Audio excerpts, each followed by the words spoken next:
Hello बच्चों, हम आपके सामने एसएससी, रेलवे एवं बैंकिंग में पूछे जाने वाले सवाल लेकर हाजिर हैं। आइए सवाल देखिए। 4 वस्तुओं का क्रय मूल्य 3 वस्तुओं के विक्रय मूल्य के बराबर हो तो लाभ प्रतिशत कितना हो। ऑप्शन दिया हुआ ए नंबर में 25%, बी नंबर में 33.1/3%, सी में 40% और डी में 75%। आइए इसका हल देखिए।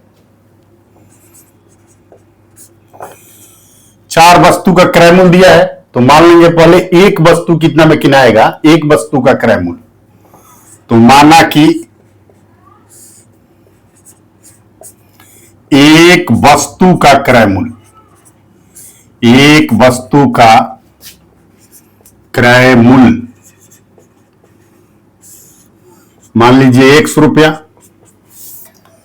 तो 3 वस्तु है तो 3 वस्तु का क्रय मूल्य मान लीजिए, 3 वस्तु का क्रय मूल्य।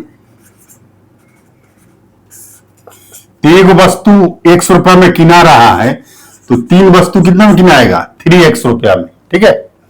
अब सवाल दिया है कि 4 वस्तु का जो क्रय मूल्य है 3 वस्तु के विक्रय मूल्य के बराबर है। तो प्रश्न से 3 वस्तु का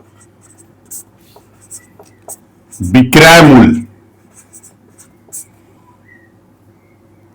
बराबर है किसके, 4 वस्तु के क्रय मूल्य के बराबर। 4 वस्तु के का क्रय मूल्य के बराबर है। 3 वस्तु का जो विक्रय मूल्य है 4 वस्तु के क्रय मूल्य के क्या है, बराबर। अब यहां दिया एक वस्तु का क्रय मूल्य x है तो 4 वस्तु का क्रय मूल्य कितना हो जाएगा, 4x रुपया। तो इस तरह हमें प्राप्त हुआ 3 वस्तु का क्रय मूल्य 3x, तो 3 वस्तु का विक्रय मूल्य कितना हो गया, 4x। तो क्रय मूल्य कम है और विक्रय मूल्य क्या है, 3 वस्तु का क्रय मूल्य कम है, 3 वस्तु का विक्रय मूल्य क्या है, ज्यादा। विक्रय मूल्य ज्यादा है तो लाभ होगा। तो चूंकि लाभ बराबर विक्रय मूल्य माइनस क्रय मूल्य, विक्रय मूल्य है 4x माइनस क्रय मूल्य कितना है 3x। 4x में से 3x गया तो 1x, लाभ निकल गया। इसलिए हमें निकालना है, क्या निकालना है, प्रतिशत लाभ। तो इसलिए लाभ प्रतिशत बराबर, इसका एक सूत्र होता है कि लाभ गुने 100 बट्टा क्रय मूल्य।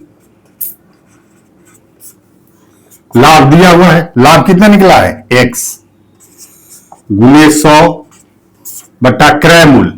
तो 3 वस्तु का क्रय मूल्य 3 वस्तु पर निकल रहा है, 3 वस्तु का क्रय मूल्य कितना है 3x।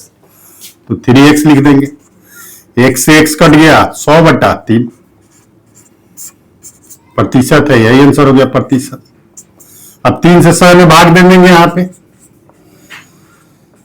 3 3 9, 10 में से 9 गए 1, 3 से 1 भागे 0 उतरेगा, 3 3 9, 10 में से 9 गए 1, 33.1/3, 33.1/3 प्रतिशत। ये ऑप्शन नंबर क्या है, बी। बी में दिया हुआ है 33.1/3, यही हमारा आंसर हो गया। तो बच्चों, ये वीडियो आपको अच्छी लगी है तो कृपया इसे लाइक करें, शेयर करें, कमेंट करें